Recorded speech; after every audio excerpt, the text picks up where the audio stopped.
Rock'n'roll, fiskeboll, köttkakor och fårikål, fiskesuppe, kaviar, kocken spiller på gitarr, potäterna de kokar, barna de ropar oh yeah!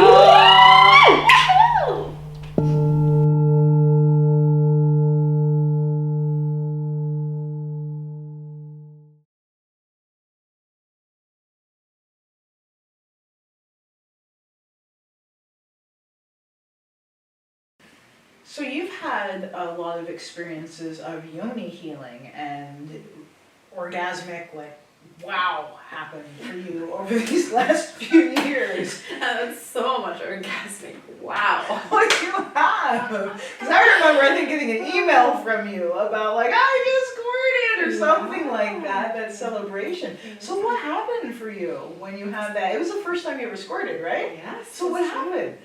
Okay, so I want to tell people where it came from. Okay, that's because important. I think that's important. Yes. So it came from a place where before I encountered Tibetan Tantra or any style of Tantra, this is the only style of Tantra I've ever studied, I was able to achieve a clitoral orgasm while with a partner, which took me years to develop. But it was not something I could be certain that I would be able to achieve. But I knew that I had to follow certain steps, and it was very specific and very limited. So I knew I had to stroke myself in this particular way. It had to be timed in relationship to where I was in my arousal cycle and the positioning of us, like so much choreography that it was so, I don't know, contrived. It didn't. And anxious. It sounds like it was like a science experiment. Like, okay, we'll take position A, and my legs will go in, like, and then you're like, rah, like having like really focused on that. So you like miss out on all the fun of playing because you're focused on getting to this goal. Exactly, and very much in my head. Yes. Am I doing it right? Yeah. So it was exhausting. It was exhausting. Frustrating. Yeah. So the sex wasn't very fun. And then, starting to practice these methods and having practiced them over several months, actually, I think it was well into my 8th or 9th month of practicing Tantra, that I had this experience where I was already able to sense different flavors of pleasure and in different situations, and much more freed up in terms of the circumstances that needed to be in place. I was more able to dance and improvise and enjoy the moment.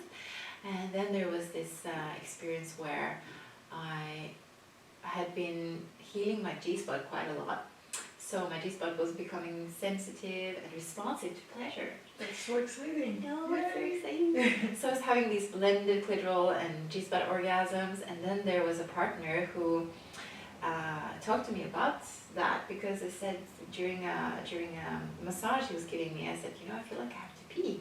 I said, oh, I know what that is. He said, that means that you're about to ejaculate. And I was, immediately I was fearing that, oh no, but what if I'm about to pee on you or wherever, right? That's the least thing I wanted to do. So through him speaking to me about his very confident, he was very convinced that it was not about me building up to peeing at all. It was about the ejaculation, and saying, and even if it is, who cares? It's just you and me. Like, just let there be water, whatever kind of water it is, right? So it actually took like, I think 3 hours. He was fucking committed. It was good. It was gonna make you pee. But the thing that made it possible, I think, was that there was not this, okay, now we're gonna have this thing is gonna happen and we're gonna succeed or else. No, it was more just coming to that acceptance that, oh, okay, if that happens, it's okay. So it was not at all about reaching a certain goal. It was more about just dancing and feeling into what's pleasurable in the moment and giving and receiving. And then suddenly when that moment arose, when the next time I felt the urge to pee again, it felt different. And I was able to let myself go. And I had not anticipated that, but it was a very emotional experience. Like the clitoral orgasms I'd had and the blended orgasms I'd had and other types of peaks of pleasure, none of them could compare to that ejaculatory orgasm. I sobbed, but I wasn't sad. Yeah, it was just this release. Yeah, like there was water coming everywhere.